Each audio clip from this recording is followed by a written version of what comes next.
به نام خداوند بخشنده و مهربان. همدیارانی عزیز، سلام و درود پروردگار به یکایک شما باد در هر کجای عالم هستید و در هر وقت و زمانی که ما را تماشا میکنید. اینک صحبت نوبتی خود را با مردم، با ملت عزیز آغاز میکنیم و همونطوری که اعلام شد موضوع امروزه صحبت ما کنفرانس ساحه یا OBSE در وارشاوا هست و میخوایم اطراف آن که در این کنفرانس چی گذشت، چه بحث ها بودند، چه موضوع بودند و از همه مهمش چرا امسال هیئت حکومت جمهوری تاجیکستان در کار این کنفرانس شرکت نکرد. ما تلاش میکنیم که در حدود تقریبا 1 ساعت با شما صحبت داشته باشیم و اگر دوستان، برادران، چه از کسانی که در این کنفرانس شرکت داشتند یا هر هموطنی که میخواد فکر و نظر داشته باشه در رفت صحبت یا بعد از صحبت مقدماتی من میتوانند سوالها و نظرهای خود را مطرح کنند و از کارمندان استودیو هم خواهش میکنم که کمک کنند و کسانی که خواهش دارند بپیوندند با ما در این صحبت با آنها فرصت داده شود. خب دوستان گرامی، در آغاز میخواستم چند جمله درباره ماهیت این کنفرانس همه ساله سازمان امنیت و همکاری اروپا که 57 کشور عضو می باشد، از اون جمله تاجیکستانی ما هم در این باره چند معلومات به مردم عزیز بدیم تا اینکه یک تصورات مختصر پیدا شود، چون بسیاری ها نمیدونن که اصلا این کنفرانس چی هست، برای چی مردم در اینجا جمع میشوند، اطراف کدام موضوع ها صحبت میکنن و چرا این خیلی مهم است برای مردم ما، برای ما تاجیکستانیان، هم برای حکومت ها و هم برای اپوزیسیا، جامعه شهروندی، روزنامه‌نگاران، ادوکات ها، حامیان حقوق بشر و در عموم همه ساکنان کشور ما. چنانکه که می‌دانیم تاجیکستان عضو سازمان امنیت و همکاری اروپا است، یعنی همون ساحه OBSE.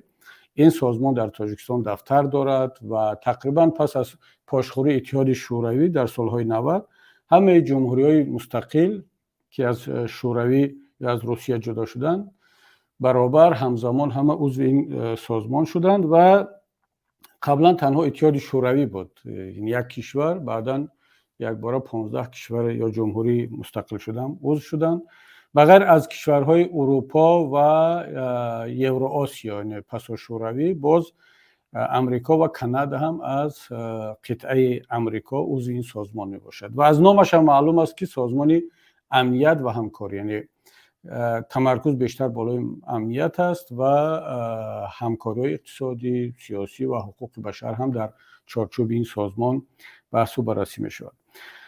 و همه ساله این سازمان امنیت و همکاری اروپا چندین نهاد دارد. یکی از نهادهایش نهاد با نام آدیر میگن به زبان انگلیسی، چند حرف کوتاه شده، یا بدیپچ بیورو پو دموکراتیزاسی پروام چویویکا که تابع سازمان امنیت و همکاری اروپا است، اما سیاست‌های مستقل خود را دارد. این نهاد هر سال در شهر وارشاوا یک کنفرانس 2 هفته‌ای برگزار میکند و ویژگی این کنفرانس در آن است که در آن بغیر از هیئت‌های رسمی کشورهای عضو باز جامعه شهروندی، افراد مستقل میتوانند شرکت کنند، نام‌نویس کنند البته از قبل و در چارچوب اون مقررات و آیین‌نامه این سازمان بیایند در بحث‌ها شرکت کنند، مسائل را مطرح کنند و ملاقات‌ها در حاشیه برگزار کنند. و باید گفت که یکی از ویژگی‌های نادر این چهاربینی در آن است که یعنی جامعه شهروندی، شهروندا، انسان‌ها می توانند در برابر حکومت‌ها نظر خود را بگویند و بحث کنند. و دوستان گرامی، سازمان امنیت و همکاری اروپا یک سازمانی هست که در داخل آن هم کشورهای دموکراتی هست و هم کشورهای دیکتاتوری. یعنی این سازمان از لحاظ منطقه‌ای تشکیل شده است. طبیعی است که آیین‌نامه خود را دارد، برنامه و هدف‌های خود را دارد، اما وقتی شما ببینید که در میز، در پهلوی هم بهترین کشورهای دموکراتی دنیا مثل سوئد، فنلاندیا، نروژ، شویتزاریا، آلمان، فرانسه اینها نشستند و در پهلویشون باز ترکمنستان و تاجیکستان و ازبکستان و حالا کشورهای آسیای مرکزی هم نشستند که اینها نظام دیکتاتوری دارند. و یکی از ویژگی‌ها و یکی از دشواری‌های کار این سازمان هم در همین است که هیچگاه این کشورها در چارچوب صحن نمیتوانند به یک توافق اجماعی برسند. و اما نمیدونم از روی چی بود سراسیمه شدن این کشورهای اعضا وقتی که در سالهای 90 که همه درباره دموکراتیک کنونی حرف میزدن، کشورهای عضو راضی شدند که در نشست سالانه OBSE جامعه شهروندی هم شرکت کند. اما امروز بعضی از کشورهای اعضا پشیمان شدند، مثل روسیه، بلاروس، تاجیکستان و حتی امسال من هیئت رسمی ترکیه را هم ندیدم. این کشورها آهسته آهسته درک کردند که در بحث با جامعه شهروندی، با شهروندان خودشان در این گونه نشست‌ها مغلوب میشوند و فکت و دلیل نیست دیگر، چون در این کشورها سرکوبگری هست، دیکتاتوری هست، انتخابات غیر شفاف هست، پامالشوی حقوق بشر هست، زندانی‌های سیاسی هست، روزنامه‌نگاران سرکوب میکنن، زندانی میکنن و این یگانه جایی هست که شهروندان، جامعه شهروندی، اپوزیسیون میتواند در برابر حکومت سخن بگوید، مسئله برداری کند و دقت جامعه را جلب کند. و همین است که آهسته آهسته موقع کشورهای دیکتاتوری از این نشست تغییر کرد. آنها اول آمدن خیلی اعتراض کردن، مثلا حکومت تاجیکستان وقتی که سالهای قبلی اینها می آمدن مثل نشست اسنگ و ODKB و جاهای دیگر خودشان تنها صحبت میکردن، میرفتن، کسی نیست به اینها جواب بگیرد. و در OBSE هم همین خیلی بود، چند نفر از تاجیکستان می آمدن، از همون سازمان های غیر دولتی که خیلی احتیاطکارانه صحبت میکنن، مثل همین سال که یک سازمان غیر دولتی هم از دوشنبه آماده بود، اصلا در صحبتش هیچ انتقاد از حکومت تاجیکستان نبود، فقط یک گزارش از که ما چرا برای اینکه از خارجی ها پول میگیرن از اروپایی ها، همون رو به یک شکل گزارش میدن که ما هم کار کرده ایستادیم، ما هم در اونجا هستیم، لازم هستیم، ولی هیچ مسئله زندانی سیاسی رو نمیبردارن. روزنامه‌نگاران حبس شده رو مثلا 4 روزنامه‌نگار رو نبرداشتند و یعنی گویا در تاجیکستان یگان پرابلم نیست، با همون گپ‌های عمومی که بله ما یک دشواری‌ها داریم، در مرحله گزارش است و با همین تمام. اما وقتی که ما میایم در اینجا برآمد میکنیم، صحبت میکنیم و میگیم که حکومت دروغ میگه، حکومت شکنجه میکند، حکومت زندانی میکند، حکومت خانوادگی است، حکومت دیکتاتوری هست، انتخابات شفاف و دموکراتی نداریم، یک خانواده 30 سال در حاکمیت هست، میدزدد، غارت میکند، برای آنها خیلی دشوار است رد کردن. فکت نیست، دلیل نیست. در سالهای اول تلاش کردن که چند نفر رو بفرستن در مقابل ما، باز هم از همون سابق مخالفین، کسانی که با ما بودن میفرستادن در این نشست ها، گویا میگفتن خب خودتون با خودتون جنجال کنید، مثلا شما هم اپوزیسیون دعوا دارید، حالا این چند نفر هم که میبینید اینا هم در حکومت کار نمیکنن یا در حکومت هم باشن سابق از شما بودن، خودتون با خودتون بحث و جنجال کنید. اما بعد دیدن که نه، این کار نتیجه نمیدهد، بلکه آنها مسخره میشوند، خنده خریش میشوند و همین وجود آنها، صحبت های آنها بار دیگر اثبات میکند که ما حق هستیم.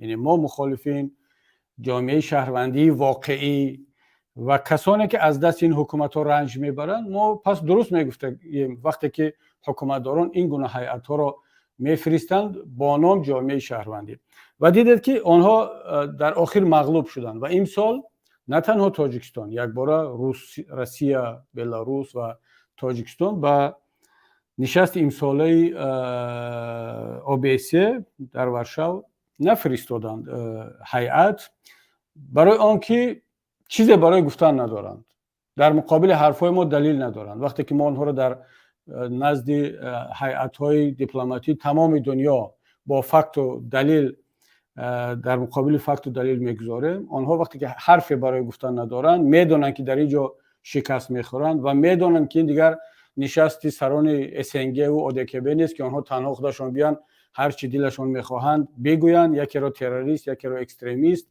و جواب نشنوند و برگردند. اما در اینجا این خیلی نیست. بنابر همین این است که امسال ما هیچ هیئتی را از تاجیکستان ندیدیم. البته این یک پهلوهای مثبت هم داشت و منفی هم. پهلوی مثبتش در اون بود که یعنی جامعه جهانی دید که تاجیکستان حرفی برای گفتن در این نشست دیگر ندارد و گریختنش از این نشست فقط به خاطر آن است که شرمسار نشوند، یعنی تگ آب و عرق نمانند. و این الکی برای جامعه جهانی خیلی یک پیام قوی بود و نه تنها نسبت تاجیکستان. مثلا دقیقاً دیپلمات‌های غربی، دیپلمات‌های دیگر کشورها میگفتن که بلاروس هم دیگر هیچ حرفی برای گفتن ندارن، چون اگر بیاین مجبورن که حرف اپوزیسیون بلاروس رو بشنوند. روسا هم همین خیال، اگر هیئت رسمی بیاد مجبور است که حرف طرفداران نوالنی یا سازمان مموریال یا اینکه کسانی که امروز علیه سیاست‌های حکومت روسیه هستند حرف اینها را هم بشنوند و این خودش پهلوی مثبت مسئله بود. اما پهلوی منفیش این است که بعضی حالت‌هایی است که باید حکومت جواب بگوید، یعنی هیئت حکومتی در برابر اتهاماتی که نسبت او کرده میشد باید جواب بگوید و تقریبا روزی نبود در این 2 هفته که کنفرانس OBSE بود، من یاد ندارم یگون روزی رو که درباره تاجیکستان حرف نزده باشم، یا ما تاجیک‌ها یا خارجی ها، سازمان های بین المللی و حتی همسایه های قرقیز، حتی قرقیزا هم در اینجا آمدن تاجیکستان رو تجاوزگر، اگریسور اعلام کردن و باید که حکومت تاجیکستان به نمایندگی از ملت و کشور که دادی وطنداری و حکومتداری و نمیدونم شعارهای بالاخانه‌دار دیگر رو میزنند باید در اینجا جواب بگن. اما کسی نبود که از نام دولت و حکومت تاجیکستان جواب بگیرد، بنابراین مجبور بود جامعه شهروندی اپوزیسیا که این فضا را خالی نگذارد، اجازه ندهد که بعضی ها سوء استفاده کنند از این منبر و سوء استفاده کنند از آن که تاجیکستان کشور دیکتاتوری هست و رحمان و حکومتش در نزد جامعه جهانی رسوب شده است و منفور هست، ایمیج بد دارد و بیان ملت تاجیک و کشور ما تاجیکستان را با سوء استفاده از این وضعیت متهم کنند در مسئله نزاع‌های مرزی.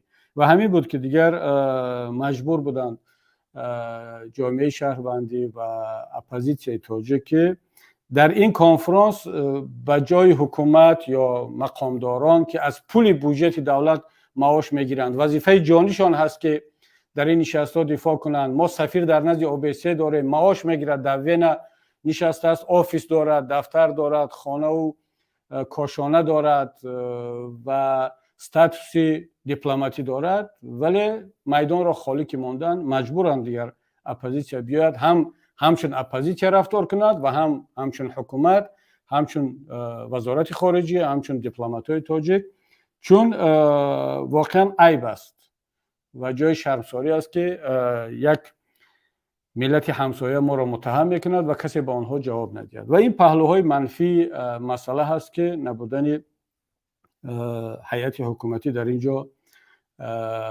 از خود نشان داد. اما دوستان عزیز ببینید در طول این 2 هفته امسال این خیلی شد که ما شخصا خودی من سالهای قبلی حد اکثر 1 هفته می ایستادم یا چند روزه که سخنرانی دارم و دیگر دوستانم همین خیال می آمدن 3 روز 4 روز صحبت میکردن میرفتن. اما چون امسال مسئله خیلی مهم بود، در داخل کشور خیلی مشکلات زیاد شد، به خصوص این حبس روزنامه‌نگاران، حادثه های بدخشان و سرکوبگری های حکومت، مشکلات مهاجرین در روسیه، این جنگ اوکراین، موبیلیزاسیا که هزارها تاجیکان میتونن از آن ضرر ببینن، این باعث شد که ما یک کمی بیشتر در کنفرانس بمانیم. من از روز اول تا آخر شرکت کردم و حالا هم چند ساعت پیش نشست خاتمه‌ای بود که ما مستقیما از همون تالار OBSE راست به اینجا آمدیم برای این افیر و باید گفت که چرا ما این 2 هفته مجبور شدیم اینجا بمونیم. نه تنها فقط برای آن که جای تاجیکستان خالی نماند، صدای تاجیکان در اینجا شنیده شود، بلکه این چنین مسئله خیلی زیاد بود، مشکلات خیلی زیاد بود. همون طوری که گفتم تقریبا روزی نبود که نام تاجیکستان گرفته نشود، نام عبدالله غربتی گرفته نشود، نام بدخشان گرفته نشود، نام زید سعیدوف و بزرگمیر و محمد علی حیاتی و سید عمر حسینی و دهها صدها زندانی دیگر گرفته نشود. و از همه عجیبش این است که اون مشاهده که من کردم از این نشست‌ها این که توجه به تاجیکستان این سال خیلی زیاد است. یعنی تنها از طرف ما تاجیکان نه، بلکه از طرف دیپلمات‌های خارجی هم اسم تاجیکان چندین بار گرفته شد، اسم تاجیکستان. همین روز 2 ساعت پیش در صحبت‌های خاتمه‌ای هیئت‌ها نماینده ویژه امریکا، نماینده فرانسه، کانادا، اتحاد اروپا و خودی حتی مدیراتور و نمایندگان OBSE خیلی نگرانی کردن از وضع تاجیکستان، از وضع ژورنالیست‌ها، از وضع زندانی‌های سیاسی، مردم بدخشان، اپوزیسیون تاجیک، خویش و تبار و خانواده‌های اعضای حزب نهضت اسلامی تاجیکستان، گروه 24 و غیره. و هیچ سال نبود که اینقدر نام تاجیکستان و تاجیکان در دالان‌های کنفرانس OBSE اینقدر زیاد تکرار شد و صدا بیداد. ما نباید از این خرسند شویم دوستان. از یک طرف خرسند میشویم که خب بالاخره جامعه جهانی به تاجیکستان توجه ظاهر کرد. این باعث خوشنودی است و امیدوار کننده است. اما از اون طرف نباید خرسند شویم بلکه غمگین باشیم که نام تاجیکستان در این کانتکست یا در این قرینه تنها و تنها با بهانه یا حالتهای منفی یادآوری می شود.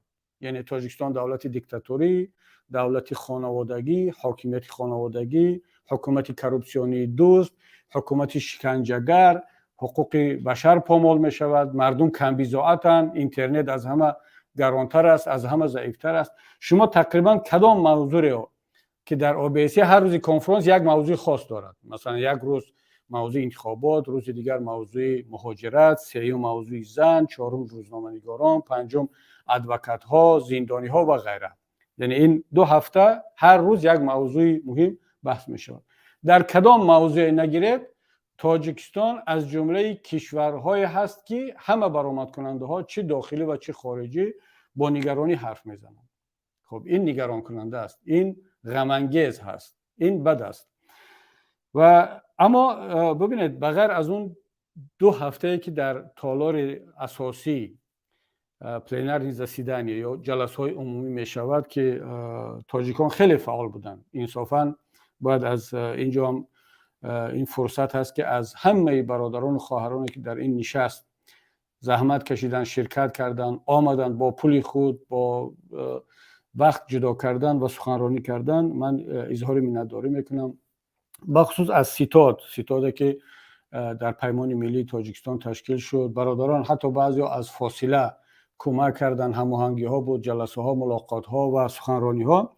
اینا خیلی زحمت میکشد. ببینید که وقتی حکومت تاجیکستان شرکت میکند یا هر حکومت دیگر، ده ها و بعضا صدها دیپلمات رو، کارمند دولتی رو که از بودجه معاش میگیرن، رهخرجی میدهد، بلیط میخرد، هتل میخرد و شاید که میلیون ها دلار حکومت تاجیکستان یا حکومت هر کشور دیگر خرج میکنه تا اینکه در این جلسه بیان شرکت کنند. اما اپوزیسیون تاجیک، جامعه شهروندی تاجیک با اون سوزش دل از پول خودشان که مهاجر هم هستند، بعضی اتوبوسکا میگیرند، بعضی مثلا از فرانسه و لیتوا و آلمان و استریا و از کشورهای دیگر آمدند و از سوئیسیا، نروژ و برآمد کردن که واقعا جای منتداری هم هست و این مسئولیت خود رو باید من انجام بدم.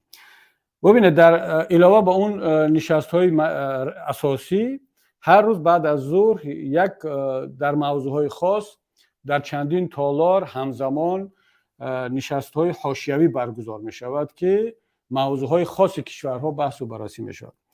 امسال خدا را شکر که ما تاجیکستانی ها توانستیم 5 نشست حاشیوی در طول این 2 هفته در کنفرانس OBSE برگزار کنیم. یکی در موضوع بدخشان که خیلی هم مورد توجه جامعه جهانی قرار گرفت که حکومت تاجیکستان چه جنایت‌هایی را نسبت مردم بدخشان صادر کرد، با فکت و دلیل، با عکس، با نوار. یکی دیگر درباره روزنامه‌نگاران که دست برادران درد نکنند، خیلی زحمت کشیدند، به خصوص مرکزی فرهنگی بین گفتگوی بین فرهنگ ها در ورشاو که از طرف برادران تاجیک تأسیس شده است که یک نشستی واقعا هم در سطح عالی برگزار کردند که در تالار اصلا جای نشست دیگر نمانده بود. یکی دیگر درباره حزب نهضت اسلامی تاجیکستان و موضوع تروریست اعتراف شدنش در روسیه که این هم خیلی هم مورد توجه جهانیان قرار گرفت. درباره سرکوب در وضع زندانی های سیاسی که 2 روز پیش این هم برگزار شد و خیلی بحث های جالب در آن بود. در مجموع چندین نشست حاشیه‌ای از طرف ما تاجیکستانی ها برگزار شد که واقعا هم این بار اول بود در نشست های OBSE و احساس ما، برداشت ما از این فعالیت 2 هفته‌ای در ورشاو این بود که توجه جامعه جهانی به تاجیکستان بیشتر شد و حتی در سخنرانی آخر من خیلی تعجب کردم که امروز چندین نماینده ویژه که همگی 3 دقیقه وقت دارن حتما درباره تاجیکستان و مشکلات مردم تاجیک صحبت کردن. شما دوستان عزیز، هموطنان عزیز، یادتون نرود که همین شب و روز، حالا نمیدونم برگشت از دوشنبهیانه، نماینده ویژه OBSE اوید به آزادی مطبوعات مجبور شد که کنفرانس ورشاو را ترک کند، به دوشنبه سفر کند برای آنکه عبدالله غربتی را از زندان آزاد کند، ولی مثل که موفق نشد.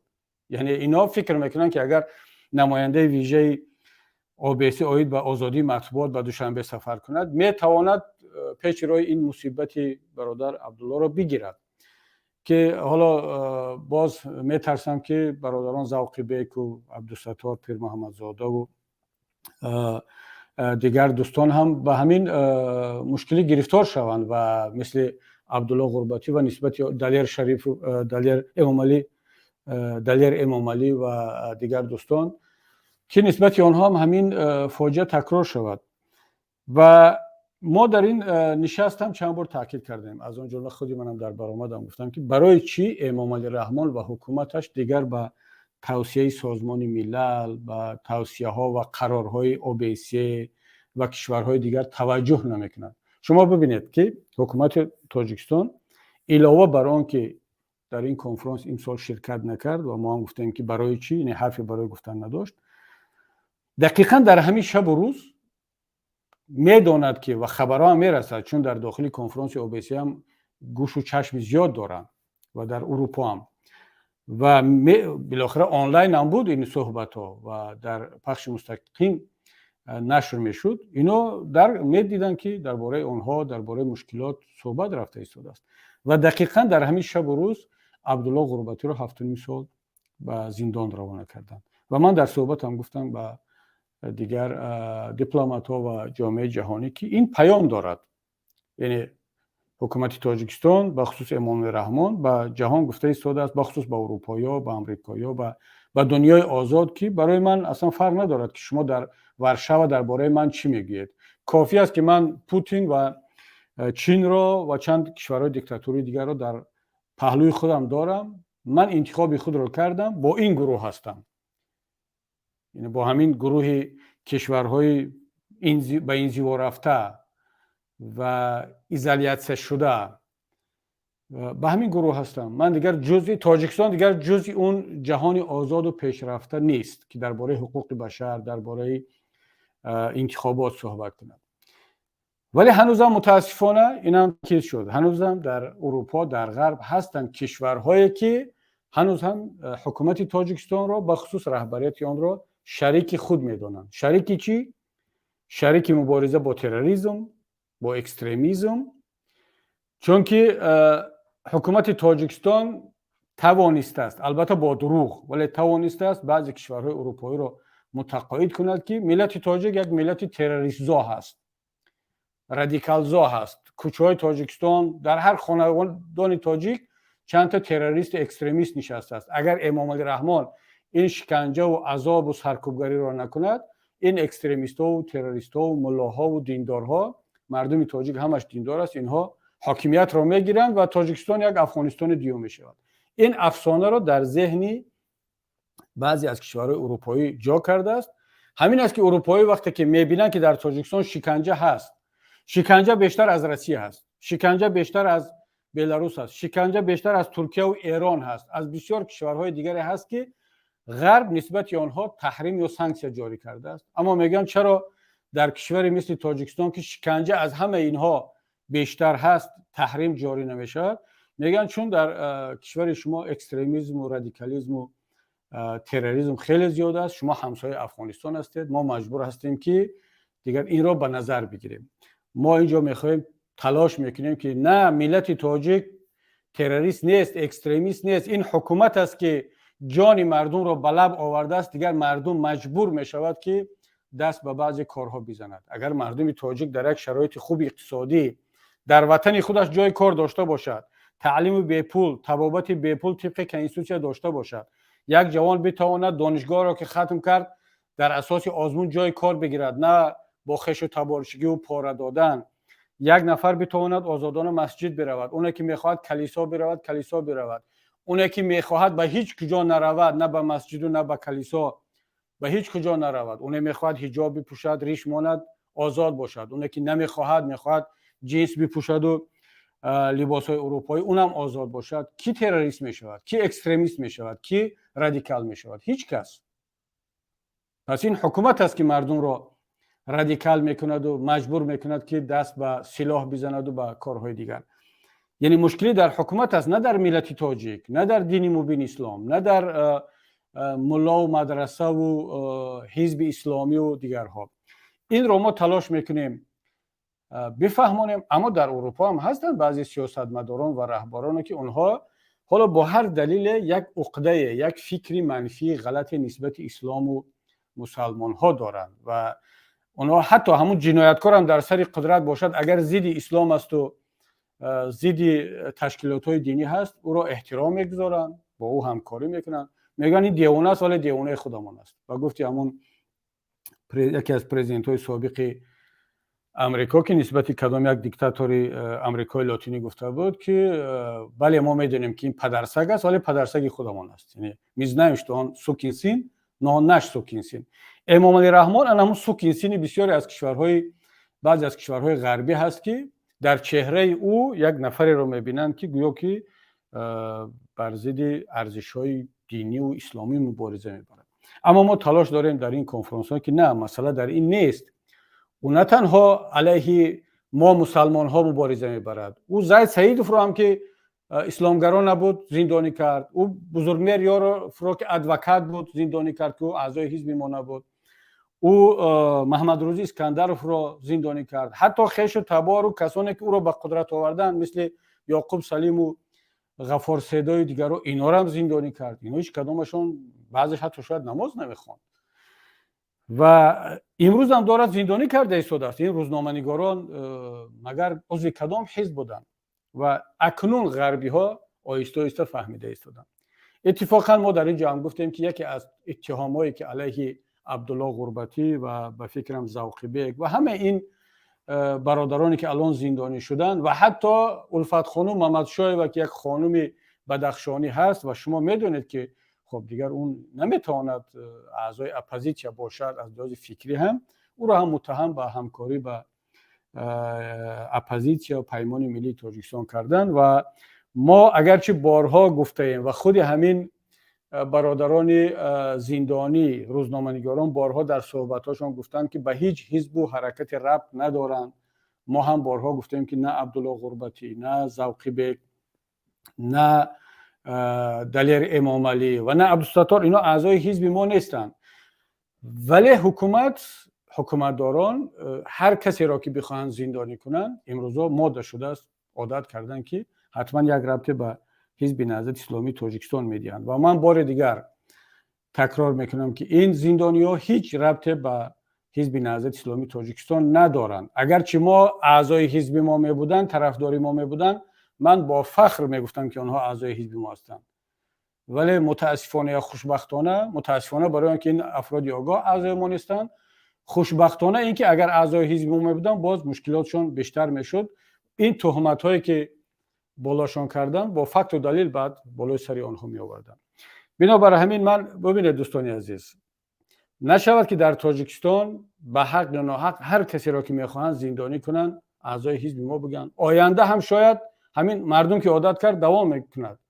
یعنی کسانی که آینده میخواهد بعد انشالله که حکومتداران امروزه در نزد دادگاه ملت قرار خواهند گرفت، نشود که آنها را متهم به عضویت این حزب کنید و فقط برای همین آنها را وارد زندان کنید. حزب نهضت حتی من میترسم که این عادت میشود که کدام روز وقتی که امام علی رحمان در نزد دادگاه ملی قرار میگیرد او را هم متهم به عضویت حزب نهضت اسلامی تاجیکستان میکنند.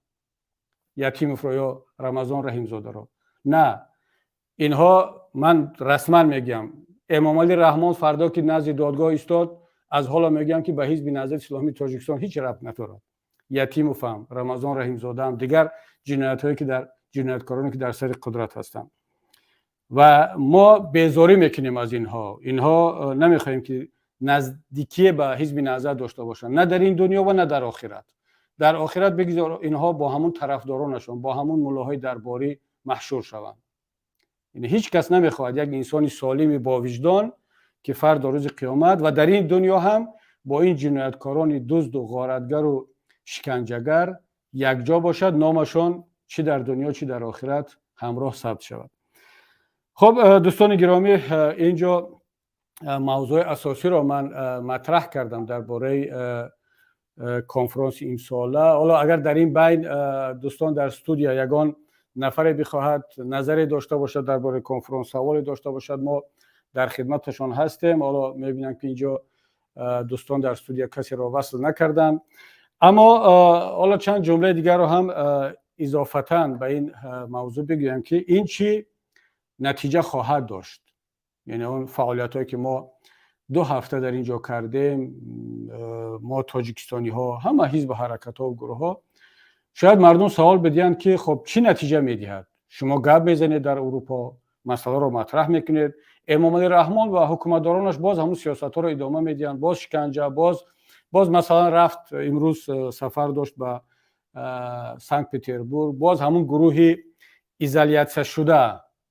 در این را من بدون تحقیر میگم، در سالهای قدیم در بخارا، در سمرقند، در شهرهای بزرگ تاجیکی، در خوجند و اوما در کشورهای دیگر هم بخصوص در شهرها محله های بودن، منطقه های بودن که در اونجا فقط به اصطلاح مخوها زندگی میکردن، با هم میشتن، با کسی با آنها داد و گرفت نمیکرد، کسی با آنها رفت آمد نمیکرد، خش و تباری نمیکرد و اون منطقه مخوها دانسته میشد، اما کسانی که ایزولیت شدن. حالا در بعض اون جای دنیا میبینید که انا همون مخوهای سیاسی دور هم جمع میشوند و کسی با آنها صحبت نمیکند، کسی با آنها دیگر رفت آمد نمیکند و اینها با یکدیگر رفت آمد میکنن، یکدیگر رو زیارت میکنن. میبینید که یکی سفر میکند، یکیش به دوشنبه، هفته دیگر اونش به سنت پترزبورگ، هفته سوم باز در جای دیگر میشینن، خودشون با خودشون. دیگر راه اروپا و امریکا برای اینا بسته شده است. 2 بار امام علی رحمان در این طول 7 سال به پاریس و بروسل به فکرم دعوت شد. اینم به خاطر منفیت‌های سیاسی اروپا که خودشون هم آشکار میگن، به خاطر افغانستان و به خاطر آن که بعضی سیاستمداران اروپا فکر میکنن که در سرکوب کردن اسلام و مسلمان‌ها اینا میتونن نقش مهم ببازن. یعنی اونم باز برای استفاده بر ضد ملت تاجیک. اما اینکه اینها رو احترام کنن، در یگان نشست‌های کلان دعوت کنن، دیگر نه. اینا با خود همین مخوهای سیاسی، من این کلمه رو مخصوص میخوام تاکید کنم که باز کسی این رو فکر نکند که تحقیر کرده ایستادیم به خاطر اون مخوی فیزیکی یا بیماری، نه. اینا رو مخوهای سیاسی میگن که ایزولیت باید شوند، خودشون با خودشون دیگر صحبت میکنند و ملاقات میکنند و میشینند. در تبلیغاتشون در تلویزیون ها اینا رو همچنین دستاورد مهمی دیپلماتی نشان میدهند تا اینکه مردم داخلی را گول بزنند، فریب کنند. اما کسی که کمترین قاعده های بازی دیپلماتی جهانی را میفهمد الکی درک کرده است که اینها آهسته آهسته به سمت بیشتر ایزولیت شدن رفته ایستادند، بیشتر به حاشیه رفتن و در انزوا قرار گرفتن رفته ایستادند. و این صحبت ها، این ملاقات ها در اروپا و جاهای دیگر آهسته آهسته اینها را به حاشیه کشانده میشه. چون ما خیلی مسئله گذاری جدی کرده استیم که اگر در آینده باز همین گونه رفت آمدهای دیپلماتی اینا شود، دیگر ملت تاجیک مستقیما متهم اون کشورهای را خواهد کرد که در دوغم ملت تاجیک را چشم میپوشند و از این دیکتاتورها پذیرایی میکنن و دعوت میکنن. حتی ببینید، من امروز اگر راست باشد که امروز هفتم است، شنیدم چند دقیقه پیش از آغاز این افیر که پرزیدنت قرقیزستان حتی به سنت پترزبورگ سفر نکرده است، گفته است که من نمیخواهم با بعضی کسا در اونجا دست بدهم. یعنی الکی در خود منطقه بعضی ها پرهیز میکنن با سلام علیک کردن، چه رسد به خارجی ها. و شما هموطنان عزیز، این مژده را برای شما بدهم که مطمئن باشید مناسبت جامعه جهانی به تاجیکستان از این به بعد دیگر خواهد شد و ما این را در کنفرانس امساله OBSE احساس کردیم، دیدیم و ملاقات های زیاده در حاشیه این کنفرانس ها شد با دیپلمات ها، با هیئت های رسمی و این پیام شما درد دل ملت تاجیک به آنها رسانده شد. این یکی از نتیجه هاست. نتیجه دیگر این است که به طور خیلی هم واضح، روشن و آشکار، نه تنها در صحبت های حالا حاشیوی بلکه در تالارهای رسمی کنفرانس OBSE صحبت درباره شامل کردن نام چند نفر از مقامداران سطح بالا و میانه تاجیک بر روی خط جهانی ماگنیتسکی رفت. یعنی گلوبال ماگنیتسکی، قانون جهانی ماگنیتسکی است که اول امریکا قبول کرد، بعدا کشورهای اروپایی قبول کردن. و چه معنی دارد این روی خط جهانی ماگنیتسکی؟ هر کسی را شامل این روی خط کردن، این در سطح جهان همچنین یک انسان شکنجهگری، جنایتکار ضد حقوق بشر شناخته می شود. این آدم دیگر حق سفر کردن به کشورهای متمدن ندارد. این میتواند فقط به همون چخیلی گفتن به کشورهای در حاشیه مانده سفر کنند. این نفرها نمیتوانند حساب بانکی داشته باشند، نمیتوانند در اروپا بیان تبابت بگیرند، سیر و گشت کنند، تجارت کنند و حتی سخن درباره آن رفته ایستاده است که دیگر فرزندان و خویش و تبار نزدیک این افراد را شامل باید تحریم های ماگنیتسکی کرد و دیگر اینا نمیتونن در اروپا بیان و در اونجا جنایت کنند، پول بدزدن، پول ملت های خود را بدزدن، بیان در کشورهای متمدن پیشرفته اروپایی خرید کنند و تبابت کنند و سیر و گشت کنند و در اینجا فرزندان آنها تحصیل کنند. چون جامعه جهانی الکی درک کرد که شوخی و بازی و همکاری با این دیکتاتورها عاقبتش همین جنگ اوکراین است. با پوتین سالها همکاری کردند، تجارت کردند، گفتن این روز نه فردا اصلاح می شود. با بردی محمدوف شو، با اسلام کریموف، با رحمانوف، با اینها، ولی خودشان گفته ایستادن که ما اشتباه کردیم. ما اشتباه کردیم که درد دل ملت ها را نشنیدیم، صدای شما را نشنیدیم. اکنون امروز بیاید بگید که چی میخواهید، چی کار باید کرد. ما هم گفتیم که باید که اینها را شامل لیست ماگنیتسکی کنید که این جنایتکاران وقتی که در اونجا ما را میزنن، غارت میکنن، مردم را شکنجه میکنن، میدزدن، بعد میآیند و ما پناهنده میشویم در کشورهای شما. عجیبش هم در همین است. برای چی به من پناهندگی میدین؟ با این هزارها تاجیک پناهندگی میدین؟ چون میگن که اینا مظلوم هستند. وقتی که ما مظلوم هستیم، ظالم کی هست؟ ظالم امام رحمان است. شما به ما پناهندگی دادید، اعتراف کردید که ما مظلوم هستیم، برادران ما در زندان مظلوم هستند، امام رحمان ظالم هست. پس چرا همون ظالم رو قبول میکنید در کشورتون؟ چرا او را تحریم نمیکنید؟ اکنون اینها درک کرده ایستادن. البته این را باید بگم که این کاری آسان نیست.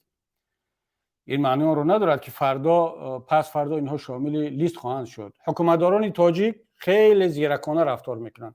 همونایی که دائم میگن که زیرکی رو از دست ندید، خیلی زیرکانه رفتار میکنن. مثلا اثبات کردن آن که امام رحمان خودش دستور داده است که این جنایت ها شود خیلی دشوار است. البته یک معذرت میخوام، احمقی کردن در آخر که گفت که این حادثه های بدخشان رو من خودم فرمان دادم. حالا در حالت مستی بود، هوشیاری بود، یا میخواست دیگران فرزندان رو از این تحریم های جهانی نجات بدهد. این جنایت رو به دوش خود گرفت. ولی اثبات کردن جنایت های دیگر که در کشتارهای دست جمعانه، کشتار اپوزیسیا، کشتار عمر القواتوف، کشتار محمد نظر صالحوف، میرزا زیایوف و ده ها و صدها نفرهای دیگر، اینا رو اثبات کردن کاری آسان نیست. اثبات کردن آسان نیست که یتیموف این کار رو به دست خودش یا با سپارش به واسطه خود کرده است، یا رمضان رحیمزاده یا پروکورور گنرالی. این جنایت ها را این منصبداران به اصطلاح زیرک در ناخونک با دست اون پالکونیک و گنرال های پایان و کاپیتان و مایورها میکنند و سودیه ها و پروکورورهای سطح پایانتر، که وقتی که ما میرویم فکت و رقم رو در بالای میز دیپلمات های خارجی میمونیم، در اونجا نام یتیم دیگر نیست، یگان حجت رو امضا نکرده است، نام رمضان رحیمزاده و رحمان و رستم و آزاده نیست، در اونجا نام کدام یک سودیه هست، یک پروکورور است. اینها شامل تحریم جهانی خواهند شد که خودشون و فرزندانشون دیگر نمیتوانند بغیر از خیتای و روسیه، اگر اونها باز کشورهای دیکتاتوری باقی بمانند. حالا معلوم نیست که این کشورهای منطقه هم در این سالهای نزدیک چی خواهد شد، ولی حالا میتوانند در اونجا سفر کنند، ولی دیگر اینها نمیتوانند به اروپا بیان. یعنی این هم یک پیام است به پروکورورها و سودیاها و افسران سطح میانه و پایانی: هوشیار باشید، به دست شما جنایت میکنن، شما را جنایتکار معرفی میکنن، خودشون باز اروپا سفر میکنن، امریکا سفر میکنن، بچه‌هاشون تحصیل میکنن، طبابت میکنن، شما در همونجا میپوسید. شما فقط همون کره شمالی و روسیه و خیتای و همونجا سفر میکنید، یا ازبکستان و ترکیه ماکسیموم. از این بیشتر دیگر نمیتونید. اگر همون کشورها هم خدا بگه که با دموکراتی نشود، اگر تغییرات شد دموکراتی شد، همونجا هم رفتن نمیتونید دیگر. ولی اینا سفر میکنن، به دست شما جنایت میکنن و خودشون آزاد میگردن. اما ما تلاش داریم، این رو هم بگم، تلاش داریم که به معنی اینا که این جنایتکاران سطح پایان میانه رو ما سفید کنیم، نه، ما میگیم که این کلانترهای آنها رو هم باید شامل لیست تحریم کرد، هر چقدر که امکان داره، چون اینها در جنایت شریک هستند، با هم هستند. چرا فقط اون افسر و گنرال و پالکونی که سطح میانه و پایان شامل لیست تحریم شود؟ بنابر همین در آینده نزدیک شما مطمئن باشید ما این کار رو کرده ایستادیم و حتما امیدواریم که نتیجه خواهد داد. و این تنها کار نیست، چندین مکانیزم های دیگر هست که باید ما از اون استفاده بریم و امیدواریم که نتیجه خواهد داد. اما هموطنان عزیز، این معنی رو ندارد که دیگران باید آرام بشینن. فقط این مسئولیت همین چند اپوزیسیونر هست، چند سیاستمدار مخالف است، چند روزنامه‌نگار در بیرون بوده است. اما جامعه باید خاموش باشد. شما ما را با فکت و رقم، با نام، با عکس، با ویدیو، از همه مهم با آن نام آن نفرها و فکت و رقمایی که شما را شکنجه کردند، پروکورور، سودیه، رئیس ناحیه، رئیس جماعت، وزیر، هر کسی باشد، با فکت و رقم ما را تأمین کنید که ما بتوانیم این کسانی که شما را شکنجه میکنن، جنایت میکنن، از شما پول میگیرن، فرزندان شما را اذیت میکنن، ما بتوانیم اینها را در نزد دادگاه‌های بین المللی به جزا بکشونیم. چون که ما دور هستیم، بدون کمک شما نمیتونیم این کارو کرد. مردم بدخشان باید فعال باشن. امروز ما تلاش داریم که این کارو نسبت جنایت‌هایی که و جنایتکارانی که در بدخشان این جنایت‌ها را صادر کردن انجام بدیم. اما بدون فکت و دلیل چیکار میتوان کرد؟ از دست علیم شیرزمانوف چی میآید؟ از دست دیگر فعالان بدخشانی در بیرون، رستم جانی، انار سرکارова که داد میزنند، میسوزند، دو کرده ایستادن به نمایندگی از شما و دیگر دوستان ما تاجیکستانیان همه در کمکشان هستند. اگر شما همراهی نکنید، شما کمک نکنید، از دست اینا هیچ نمیاد. بنابراین همین من دعوتم از تمام هموطنان این است که در این مسئله دیگر فعال باشید. آزادی ما، آزادی وطن، آزادی ملت کار یک گروه نیست، کار همه ملت است. ما این مسئولیت را به دوش گرفتیم که در صف اول باشیم، اما بدون کمک، بدون دعا، بدون همکاری و پشتیبانی شما طبیعی است که کار برای ما دشوار خواهد شد. خب اگر اینجا یک سوال هم آمده است، اینجا کسی گفته است که سوال با شما: چرا پیشنهاد نمیکنید حکومت رحمان رو تحریم کنند؟ خب دوستی عزیز، من الکی گفتم در این باره، شاید شما من سوال شما را ندیدم، اما بداهتاً به طور اتوماتیک الکی این را گفتم و انشالله باز در آینده هم صحبت خواهیم کرد. یک سوال دیگر آمده است، کسی با نام حنفیه: برادر درباره اعتراضهای ایران سخن کنید. دوستی عزیزم برادر حنفیه، اپوزیسیون تاجیک، ما بارها گفتیم، شخصا خودی من دیکتاتور را در سراسر جهان قبول ندارم و مقابل دیکتاتور در همه دنیا مبارزه خواهم برد. اما ما اپوزیسیون تاجیک هستیم، ما زورمون نمیرسد که همزمان اپوزیسیون تمام دنیا باشیم، اپوزیسیون تمام دیکتاتورها باشیم، در قضیه و مشکلات کشورهای دیگر دخالت کنیم. حتی ببینید من تا همین ماه گذشته، تا 14 سپتامبر نسبت روسیه هیچ چیزی نمیگفتم. این به معنی نبود که حکومت روسیه حکومت دیکتاتوری نیست، دموکراتی هست، یا در روسیه تاجیک‌ها عذاب نمیکشند. نه، به این معنی نبود.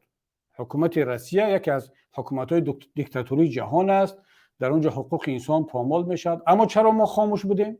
تنقید نمیکردیم پوتین رو، روسیه رو؟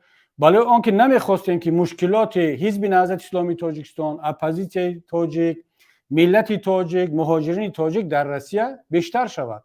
اگر من تنقید کنم یا وارد مشکلات داخلی یک کشور دیگر شوم، ضرر اون به ما میرسد، به مبارزه ما برای یعنی خلاص شدن از دیکتاتور در تاجیکستان. چون ما اپوزیسیون همه دنیا شده نمیتوانیم، ما محکوم میکنیم دیکتاتور رو در همه جا، با ملت ها در سراسر دنیا هستیم، اما روانه شده است فعالیت ما فقط بر ضد دیکتاتور در تاجیکستان. امروز وقتی که روسیه خودش آمد ما را تروریست اعلام کرد، چه معنی دارد؟ یعنی الکی روسیه بر ضد حزب ما، بر ضد اپوزیسیون تاجیک فعالیت خواهد کرد و پشتیبانی آشکار از دیکتاتور در تاجیکستان کرده است. دیگر وظیفه من است، دست من باز هست. دیگر گفت خود روسا نیچه و تریت، هیچ چیزی برای از دست دادن در روسیه دیگر نداریم، نه ما نه ملت تاجیک. دیگر ما از روسیه انتقاد میکنیم تا روزی که دیگر کشورها از آن جمله جمهوری اسلامی ایران این اشتباه روسیه را نکرده است و امیدواریم که نمیکند، ما به قضیه های داخلی این کشورها دخالت نمیکنیم. نه به معنی آن که نمیبینیم یا تحلیل کردن نمیتوانیم، نه، ما با آشکار میگیم که زورمون به همه قضیه نمیرسد. برعکس ما باید تلاش کنیم که کشورهای منطقه را بر خود دشمن نکنیم، تلاش کنیم که آنها را دوست کنیم، اگر دوست کردن نمیتوانیم دشمن نکنیم. چون که هر حرفی ما، هر تحلیلی ما، چی درست است چی غلط، میتواند مشکلی ما رو بیشتر کند. برای همین است که ما تلاش کرده ایم حتی درباره چین هم سخت نگوییم، درباره ترکیه سخت نگوییم، مگر در این کشورها پرابلم نیست. درباره ایران نگوییم، اگر میتوانیم به دوستی دعوت کنیم، نشان بدهیم که ما میخواهیم با این کشورها همکار باشیم، اگرچه در داخلشون مشکلات هست. برای چی؟ برای اینکه میخواهیم قضیه ملت تاجیک را حل کنیم. اما وقتی که ببینیم که این کشورها علیه ما آشکار جنگ اعلان میکنن، مطمئن باشد که ما دیگر خاموش نخواهیم نشست و همون کاری را که نسبت روسیه کردیم، یعنی الان که خاموش نیستیم، بر ضد موبیلیزاسیون گپ میزنیم، بر ضد سیاست‌های این کشور در اوکراین گپ میزنیم، از ملت تاجیک دعوت کرده هستیم که در این جنگ ناعادلانه علیه اوکراین شرکت نکنند، بلکه به طور آشکار جانبداری از اوکراین میکنیم. برای آنکه دیگر روسیه خودش شروع کرد علیه ما که تا این وقت خاموش بودیم. بنابر همین امیدوارم که کار در این مسئله به دیگر کشورها نمیرسد، بخصوص با جمهوری اسلامی ایران که طول این سالهای گذشته واقعا هم جمهوری اسلامی ایران در پهلوی اپوزیسیون تاجیک بود، کمک کرد و تا امروز هم یگان عملی که مستقیما بر ضد حزب نهضت اسلامی تاجیکستان، اپوزیسیون تاجیک، ملت تاجیک باشد نکردند. ما تلاش میکنیم که در قضیه‌های داخلی این کشورها هم دخالت نکنیم، اما این به معنی آن نیست که نمیبینیم، تحلیل نمیکنیم و حرفی برای گفتن دیگر نداریم. خب یک نفر سوال داده است،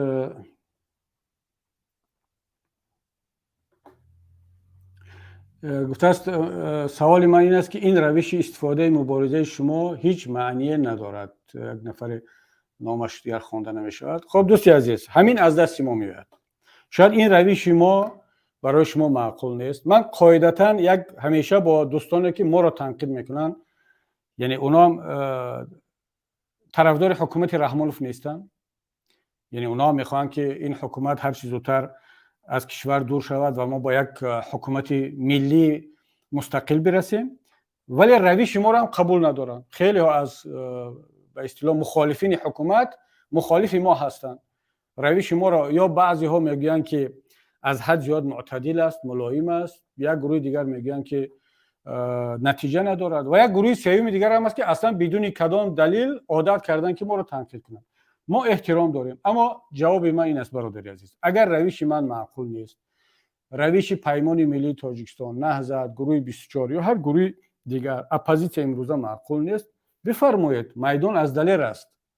شما بیاید نشان بدهید که از ما بهتر عمل میکنید و کار شما نتیجه میدهد و اگر کار شما نتیجه داد، اولین کسی که دست شما رو میفشارد من خواهم بود. برای چی؟ برای که به دست شما این مشکلی ملت حل می شود، رحمان و فضل قدرت دور می شود، خانواده از بالای سر ملت دور می شود. من وظیفه دارم، برای من واجب است که از خودت کمک کنم، ولی با یک شرط. شرط این است که به میدان بیا، میان رو ببند، به میدان بیا، اثبات کن که از کبیری و از پیمان و از گروه 24 و از نهضت و از اینا بهتر هستی. اما همین که بشینی و فقط ما رو تنقید کنی و بگویی که روش شما غلط است و به نتیجه نمیرسد و حرفای دیگر، برادر عزیز من میگم که این طرز بهادیهی و رفتار دقیقاً به فایده دیکتاتور هست.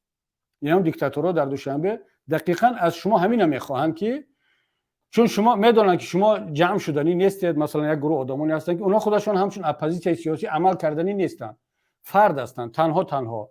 ولی وقتی که حکومت رو و اپوزیسیون رو همزمان تنقید میکنن، به حکومت هیچ ضرر نمیرسد. برای چی؟ برای که یک فرد تنقید کرده است. مرحمت گفتم بگی سالها تنقید کن هیچ تاثیر نمیرسونه. اما وقتی که شما این تنقید خود رو تبدیل به عمل میکنید، مرحمت بیا گروه کن که بهتر از گروه ما باشد، بهتر از روش ما باشد، اون وقت نتیجه خواهد گرفت. حتما من شک ندارم در این. بنابر همین این گونه تنقیدها فقط به نفع حکومت است. اپوزیسیون به گفت شما به این هم ضعیف رو باز ضعیفتر میکند، هیچ کمک نمیکند. بعضی میگن که ما برای اصلاح شدن شما تنقید میکنیم، برای آن تنقید میکنیم که خب شما حرف ما رو بشنوید و تنقیدهای ما رو قوی‌تر شوید. من میگم برادر، اگر واقعا خالصانه از برای خدا، از برای ملت تنقید کردنی، در ما باز است. زنگ بزن، بنویس، پیشنهاد کن، بیا با من صحبت کن، این حرفا رو بگو، من بشنوم. اگر اصلاح نکردم یا قبول نکردم یا دلیل نآوردم برای چی قبول ندارم، پس اون وقت تو حق داری که در کجایی که مینویسی، چی گپی میگویی و چگونه تنقید میکنی، تو حق داری. اما این بعضیا میگن خب آزادی بیان باید باشد و اپوزیسیون هم باید تنقید بشنود. بله، اگر که من در حکومت باشم و باید من رو تنقید کنید 100%. اما در وقتی که یک اپوزیسیون خودش هم به اینم ضعیف است، مهاجر است، گریزه هست، باز بعضیا میگن که این روش جواب نخواهد داد و در ذهن مردم یک ناامیدی را بیشتر میکنن. من میگم برادران، این شکل تنقید شاید که به صلاح کار نباشد. خب دوستان گرامی، نزدیک 1 ساعت صحبت کرده ایستادیم. اینجا یک نفر دیگر هم سوال داده است که خب متاسفانه یک طرز نوشتن که خوانده نمیشه، یعنی تاجیکی و با هر حرفای گوناگون. خب اگر سوال داده است که اگر مردم قیام کنند شما چگونه کمک کرده میتوانید با مردم؟ برادر عزیز، اگر مردم قیام کند، یعنی نه تنها من، تمام اپوزیسیون تاجیک، تمام مردم، تمام کسانی که منتظر اون روز هستند، هرچی از دستشان میآید اون رو انجام خواهند داد. ما طرفدار اون نیستیم که مردم همین خیال بگیرند به کدام برنامه قیام کنند و نه. بهترین راه، بهترین شیوه این است که مردم آماده باشند برای اون ساعت، اون روز، و خداوند اون روز رو می آورد. خود روند حادثه اون روز رو خواهد آورد، مثل هر کشور دیگر. اون وقت شروع نشود و وقتی که یک مسئله، یک قیام هماهنگ شده هست، بهانه دارد، دلیل دارد، تمام عامل‌های کمک رسان مهیا شده است، اگر یک نفر باز بیاید بگوید که نه این وقتش نرسیده است و هنوز ساعت قیام نرسیده است، این ضربه زدن به همون قیام است. ببینید، باز تکرار میکنم، برای قیام مردمی باید دلیل، بهانه و عامل‌های کمک رسان قوی باشد. نه مثل بعضن گاهو میشود در اینجا اونجا که یک نفر خودش میشیند. حالا برای مثال خودم مثال بیارم، من در اینجا نشستم در اروپا، حالا از همین ورشاو بگم که مردم تاجیک فلان روز فلان ساعت همه باید قیام کنید. هر کس حق دارد بپرسد که میبخشید با چی دلیل، برای چه همون روز، برای چه همون ساعت، چی شد در همون ساعت، چی میشود؟ جواب نیست. اما وقتی یک حادثه میشود، یک بهانه هست، یک دلیل وجود دارد، وقتی که یک نیرو، یک شخصیت، حتی یک مظلوم، یک انسان، مثل که در تونس شد، پلیس آمد یک سبزوات فروش را در کوچه زد و اون همون عربه که در اون سبزوات میفروخت چپه کرد، پولش رو گرفت، همون خانواده را از درآمد همون روزه محروم کرد.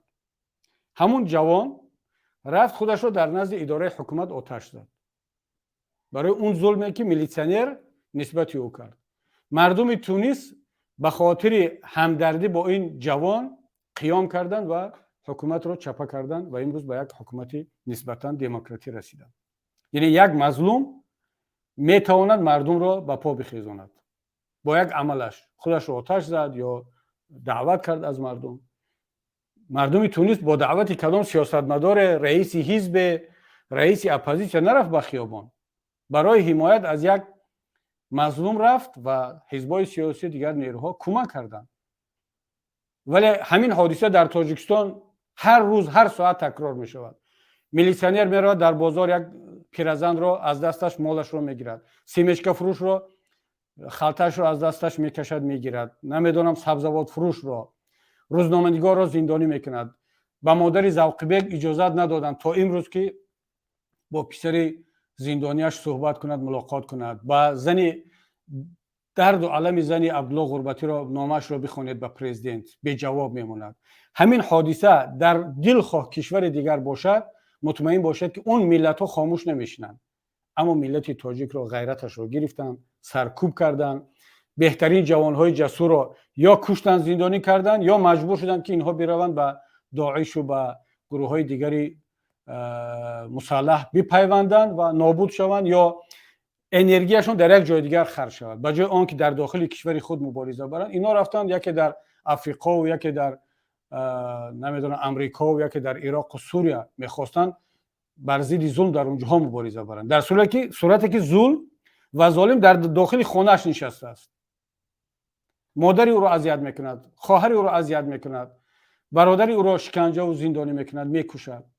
متاسفانه طبیعت ما را، فهمیش ملت ما را از مبارزه و از قیام به این حد رساندن. اما من امید دارم که با این فعالیتایی که مردم در مجموع کرده ایستاده است، بیداری روز به روز زیاد شده ایستاده است. شما مطمئن باشید که اون روز قیام که رسید، حتما ملت رو در پهلوی مبارزین و مبارزین رو در پهلوی ملت خواهید دید. خب دوستان گرامی، اینجا من صحبت این روزهای خود رو به انجام میرسانم و همه شما رو به در پروردگار عظیم‌الشأن میسپارم تا صحبت‌های دیگر. سلام علیکم و رحمت الله و برکاته.